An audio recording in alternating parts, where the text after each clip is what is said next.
Hi everyone and welcome to this week's video. This week we're going to be having a look at what has been happening in the garden the last couple of weeks in April. We've got the first of the tulips and the narcissi out just now and they are looking absolutely gorgeous. I'm just about to put a few of these on the garden gate stall just now and I'll show you which are the first tulips in the garden and the first narcissi that are flowering for me this year, so you can get an idea of my earliest tulips. And we're going to have a look at some of the new seeds that I'm sowing this year. I always try to do some new varieties as well as all my old favourites, so we'll see which ones I have been sowing in the greenhouse. We'll have a look at some of the dahlias that are just starting to sprout as well, been potting those up, and lots to go and see in the greenhouse, and all the seedlings that are coming on really nicely and going to get planted out soon. So here we are, that's the flowers out on the stall. They are wrapped in brown paper and twine and they are just in buckets of water to keep them nice and fresh for customers when they come along and visit. When I first started Cloudberry Flowers 9 years ago, I would make up lots and lots and lots of flower jars and put them out on the stall. And it did look really pretty because there were so many different flowers there. But then you had huge wastage because they wouldn't all sell. So now what I tend to do is I cut fewer flowers, I make up just a few nice bouquets or jars to put on the stall, and then because I'm at home all day working from home, I just keep an eye on it, and when one sells I'll then replace it with a brand new one. So that means I'm only cutting the flowers that I need from the garden and I don't have the wastage that I once did, and also it means that customers get the freshest flowers possible. Some weekends are super busy and lots of people are buying flowers, and other weekends it can be really quiet. You just don't know. And sometimes it also varies, I think, with the weather here in Peebles. I think sometimes when it's really sunny weather, although it brings people outside, they're off doing activities. We're quite an outdoorsy place here. People go off on their mountain bikes or they might go away walking for the day. They're not really passing the stall or visiting people in their homes to take flowers to them. My busiest weekends are when the weather is not too hot, but it's also not raining or snowing or really wild windy weather, when people are out and about for a walk, they're visiting family and friends, and there's no big events on taking them out of the local area. Now that we've got the stall all stocked up, let's go and have a look at the flowers in the garden. So I'm so pleased with how this part of the garden has turned out. This is all the narcissi that I moved in the autumn. I took them out of my flower patch. I had planted them en masse in the flower patch, far too close together, which meant that when I was cutting them, I couldn't walk in to cut without trampling on some of the other narcissi. There was no paths in there, and that just wasn't working. And I also was finding it very difficult to grow anything once the narcissi had died down. Again, I would be walking on top of mud and there was no paths to get to the cut flowers. So I wanted to create paths and proper cut flower beds in that area, and to do that I needed to move all the narcissi out. And I wasn't sure whether they would come true and flower properly for me this first year after being moved, but they're looking really good. I love using all these specialist narcissi as a cut flower because not only are they beautiful and they're all very unique, but they also have a lovely fragrance to them, and it's fantastic to have some scent in bouquets and in cut flower arrangements. Some of my favourites are bridal crown, you can see here. Winston Churchill's another one that I grow, and also I grow cheerfulness and yellow cheerfulness. This one here is Yellow Cheerfulness, and they're just starting to come out now. And as you can see, these narcissi, they've all got multi-flower heads on them, so they do look beautiful en masse together planted in the garden. They'll flower throughout April for me, but by May they'll have finished for the year. And if there's any flowers out there that have faded, I can just snip the flower heads off, and then that will direct energy back into the bulb and let the foliage die down naturally in May and June. And then after about 6 weeks, we can then cut the lawn properly again. I just wanted to show you one of my favourite small trees in the garden, and this is Amelanchier, and it is a fantastic tree for cutting some branches for arrangements, especially at this time of year when it's got that lovely spring blossom on it, but in the autumn as well it's got some nice colour to it as well. And it might also be known to you as the Juneberry, but just look at it, it's absolutely beautiful.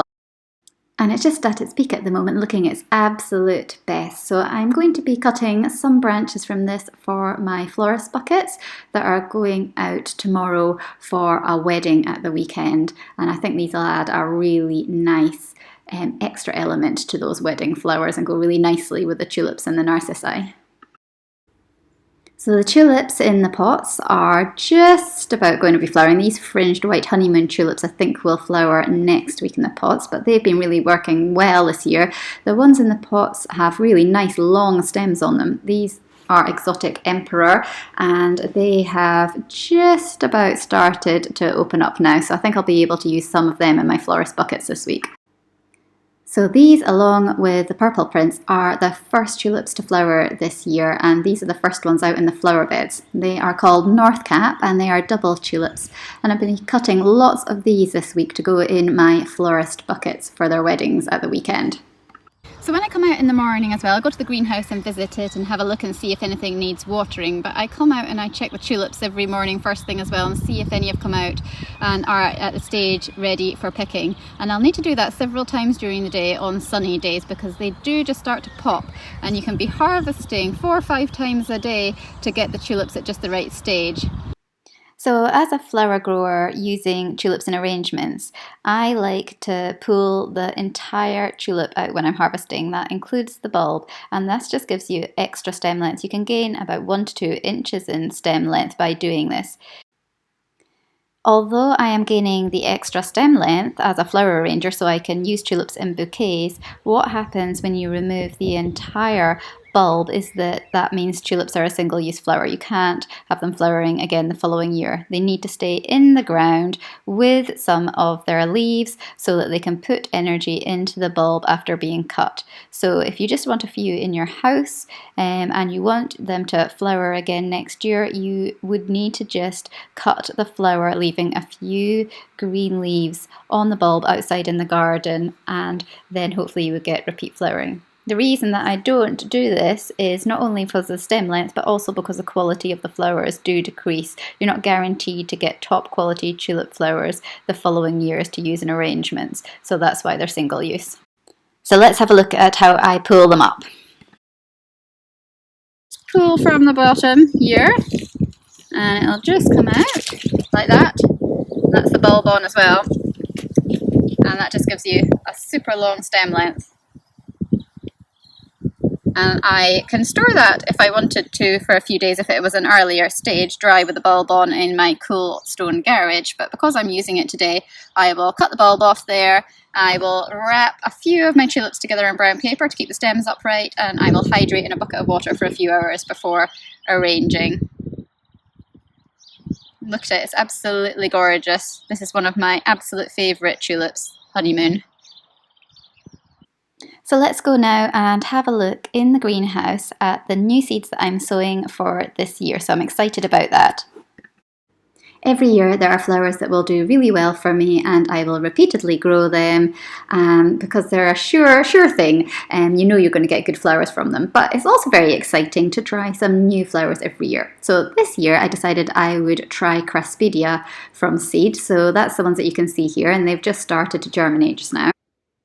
So when I sowed them a couple of weeks ago, I just gave them a very light covering of vermiculite because they like light to germinate. And as you can see here, they've germinated really well for me. I'm going to leave them in the trays to develop their true leaves and get a little bit bigger before potting them on. And then when the risk of frost is past, I'll harden them off and get them planted outside. And we should hopefully get some lovely yellow drumstick-like flowers later on in the summer. The next new flower that I'm trying this year is Gomphrena, and it should give me some lovely branching stems of little pink flowers that hopefully will be excellent fresh, but also really good for drying as well. And I started them off a couple of weeks ago as well. They were slower to germinate than Craspedia, but they are just starting to come now. You can just see a few there. So I'll let them grow on a little bit longer, and then when they're a bit bigger, we'll pot them on and get them outside in a nice sunny location once the risk of frost is past, and then hopefully we'll get some nice flowers from these as well. It's always exciting to try new seeds. What are you trying this year? Are you trying anything new that you haven't grown before? So I've just filled some 3-inch pots with some multi-purpose compost here, and I'm going to give them a water by sitting them in a full seed tray with a bit of water in the bottom, and it'll soak up through the compost. And this is just getting ready to transplant these dahlia seedlings into the pots. And I'm really excited about this because I have never grown dahlias from seed before. I've always just planted tubers in the garden every year. So this is really, really exciting, and I'm looking forward to seeing if it works or not. So what I'm going to do today is I am going to take my 3-inch pots here that have now got water in them, and I'm going to take my barbecue skewer and I'm just going to tease underneath those dahlia seedlings to loosen them off a little bit, just like that. And then I am going to just hold them up by those first pair of leaves that they have, and you can see there's a nice root system on that particular dahlia transplant. Next thing to do is just to make a hole for that dahlia seedling to go into. You can use the bamboo skewer again for this, or a pencil also works well. And then just use my finger to press round about it, make sure that it's nice and firmly in. So I'm just going to do a few more dahlias here and transplant them all out until I've got a nice tray full of them. I'm really happy with how they germinated. They germinated really easily within 10 days for me. And you can see that the true leaves are just starting to come here on that one. It's got some little ones coming up there in the middle and another good root system on it. So I'm hoping that these are going to grow away really nicely for me. And hopefully we'll get flowers this season too. Have you ever tried growing dahlias from seed and had any success with this, or do you just rely on planting tubers in the garden? So that's the first of the trays of the dahlias all potted up now, and we can now go and have a look at some of the dahlia tubers. So over the last couple of weeks I have been busy potting up my dahlias, and it was fantastic because they came through storage so well over the winter time, and I was really pleased with that. I had left them in cardboard boxes wrapped in newspaper, and I'd kept quite a lot of the soil on them. I know that you can wash off the soil when you lift the dahlias out of the ground, but because we're really quite cold and damp here in Scotland, I never feel that they dry out properly. I'm more prone to rotting over the winter if I do that. So I've taken to starting to leave some of the soil on, which I do feel protects the dahlias over the winter time. And actually, even though we had that really bad couple of spells of freezing weather down to -15 outside, I didn't actually lose any of my dahlia tubers this year, which was fantastic. The cardboard boxes were kept in our most unheated room in the house, so they had a little bit of heat coming in, but really not very much at all, and it just seemed to keep them at a very good temperature, and they all came through fine. So I have divided some I have kept in smaller clumps because they were still pretty young ones, so I've just potted them up, and it's really exciting to come in every day. It's one of my favourite jobs to come in the greenhouse every morning and just see if we can spot any growth on the dahlias. So I can see one over here that has got some growth on it. So you can just see that new shoot coming here. This bit at the top here, this is the old stem from the dahlias last year that I've cut back a bit, but not completely. And there you can see the new stem coming through, so that's exciting. Here's another one here that I can see some new growth coming, so that's another one that's working really well.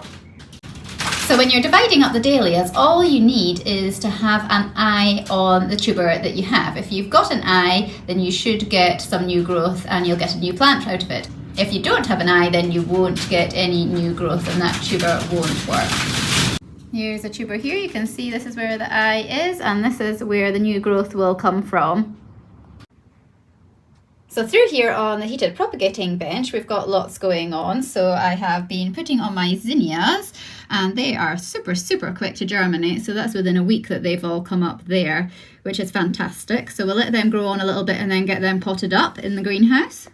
I'm still succession sowing lots of different seedlings. So this here is some more salvia, and they'll need potted on. I'm growing some annual asters over here. They've germinated really well. Now last year my asters were really quite short stem, so I want to work on this year and see if we can get some usable cut flowers from them. I've got some more larkspur coming here. They're still a little bit slow to germinate, but just have to be patient and they do come through. Got some succession sowings over here of some Ami as well. Got lots of lovely Gypsophila seedlings coming up here in their seed tray, so these are going to need pricked out and potted on soon as well. So over here I have got another succession sowing of sweet peas on. So I've been doing some January, February time, and then I've put some more on again in March and then some more on in April. And this is my last succession sowing of these for the year. So these were started on the 8th of April and it's now the 21st. And I haven't put these on a heat mat at all. They have just been in the greenhouse, which has had enough warmth in the day to get them germinating.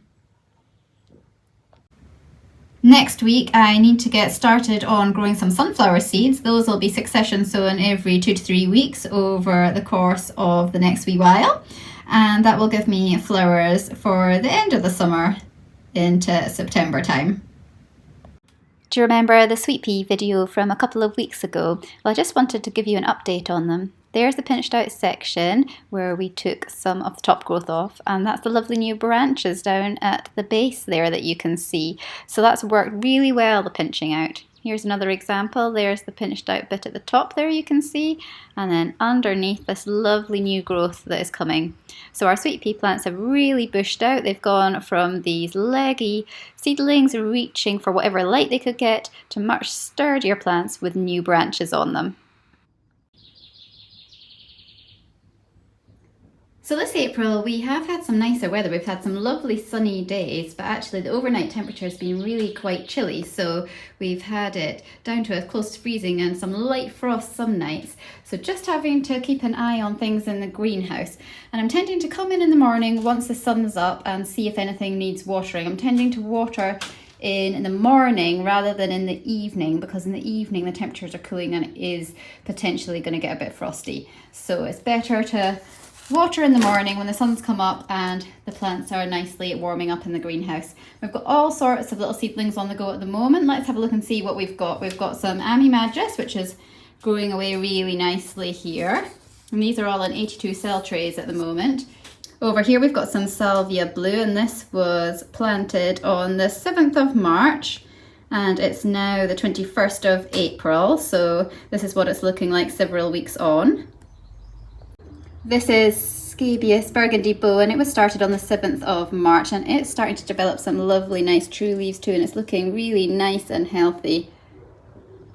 Over here we've got some larkspur seedlings. This is always exciting when you get to this stage with larkspur because it can be a little bit tricky to germinate, and so when you get them away and growing with some good foliage coming on here, then that gets to be exciting. You can think that you're going to get some good larkspur plants into the garden soon. Over here, this is just a bit different to the Ami Magus that I grow. This is Ami Visnaga, and it was started in February, so it's been a little bit slower to get going, but now we've got some sunny weather. It's starting to take off and develop lots of new green shoots there at the bottom. Got more cornflowers over here, so we've got already some planted out in the garden there, the overwintered ones, but so that we get flowers right the way through into August and September, then new batches are put on. So I've probably finished sowing my cornflowers now for the year. Now we're getting towards the end of April. But these ones here will give me flowers later in the summer. My snapdragons have been really slow to put on growth this year. They just really stalled for a while back in February and things when we were having lots of grey dull days. There wasn't really any sunshine, not much warmth either. They just went a bit dormant, but now that we've had a sunny week, they've just suddenly started to shoot, which is really good. And once they get a little bit bigger, with a few pairs of true leaves on them, I'm going to pinch them back so that we get bushier plants with more flowering stems. And I've got a video on pinching out snapdragons if you want to have a look at that. This is Saponaria that I have just been potting on as well, and it is a lovely branching plant that gives lots and lots of lovely flowering stems. It's a little bit like Gypsophila convagarden, I always think, but slightly stronger than the Gypsophila convagarden, and it really provides an amazing filler in bouquets. I'll try and do a video on Saponaria for my mini series later in the year when I've got a bit more filming of the flowers as well as the little seedlings for you. So one of my jobs this week was to be pricking out lots of my statice and getting them into bigger cell trays. So we've got lots and lots of statice on the go here in their different trays. These are going to make fabulous fresh flowers, but also dried flowers later on in the summertime. I lost all my overwinter Cerinthy in the big freeze in December, so I've got some new ones on the go now. This is a fabulous plant to grow in your garden for putting in arrangements too. So I'll show you what that looks like later in the summer when we've got it flowering in the garden. Over here we've got some Rudolphia just starting to come through. That's got nice little yellow flowers in the garden.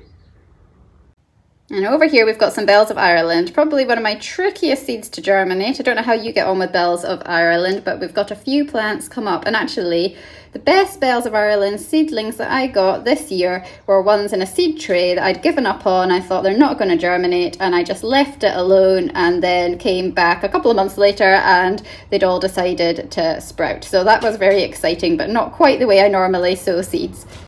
Lots of lovely cosmos starting to grow. I really love cosmos. It's a fantastic flower to grow, usually very, very successful for me all summer long. Last year for some reason it didn't work as well. I think because of the really dry June we had with the cold winds and things, it just didn't like it.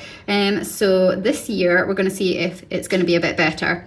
And I've got a video on pinching out cosmos as well, like the snapdragons, that you can have a look at to create bushier plants. So these aren't quite at the stage where you want to pinch them out yet, but if you have a look at my cosmos video, that'll show you in more detail when you can do it and how to do it so that you get bushier plants with lots more cosmos flowers for yourselves in the summertime.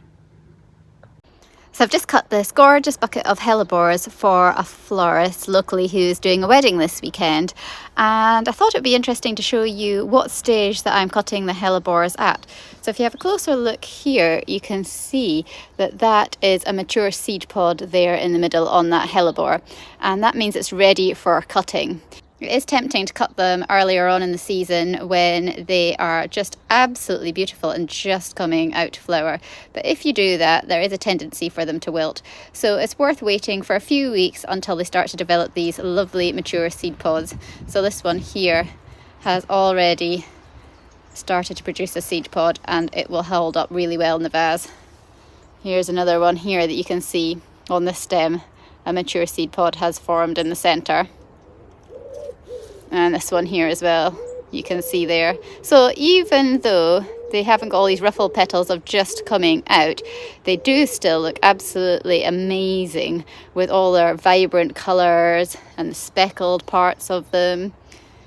So they're still really worth using in arrangements, and so much better if you know that they're going to last a good week or so in a vase for you. So as well as the hellebores, I've been cutting some narcissi, and there's just so many beautiful narcissi in the garden at the moment, so I was really excited to cut these for our local florist. So I've cut some lovely amelanchier that we saw on our tree in the garden earlier, and also some spirea bridal wreath, which I also absolutely love using in arranging. So my florist's flowers, in terms of the tulips, are all wrapped in newspaper. So when I've harvested them, I have cut the bulb off, keeping that lovely long stem length, and then I have wrapped them in newspaper to keep the stems upright, because tulips do still keep growing when they are harvested, and their stems can bend and stretch. So to give them nice straight stems to our florists, you can wrap them in paper and put them in their buckets of water to condition. So it's been a super lovely week of working with flowers in the sunshine, which has been fantastic. Next week it is back to a lot more rain and chilly overnight temperatures, but we're still going to have some lovely flowers. Thanks so much for watching today's video. I hope you enjoyed seeing some of the first flowers that are out in the garden. It's been really lovely cutting some buckets for my local florist for the first time this year, and keeping the stall nice and stocked up out in the garden as well. And it's just lovely seeing all the seedlings coming along and putting on some growth, and just keeping the succession sowing going of some of my other seeds. And so exciting to come in and just check the dahlias every day and just see if there's any signs of growth on them as well. So exciting times, and next week I'm going to be looking forward to doing another of my mini series with you, which is going to be on cosmos, one of my favourite summer flowers. If you're enjoying my channel, please do like and subscribe. It's fantastic to have you along on my flower growing journey, and I really do enjoy hearing from you about all the things that are happening in your gardens growing flowers at home this year as well.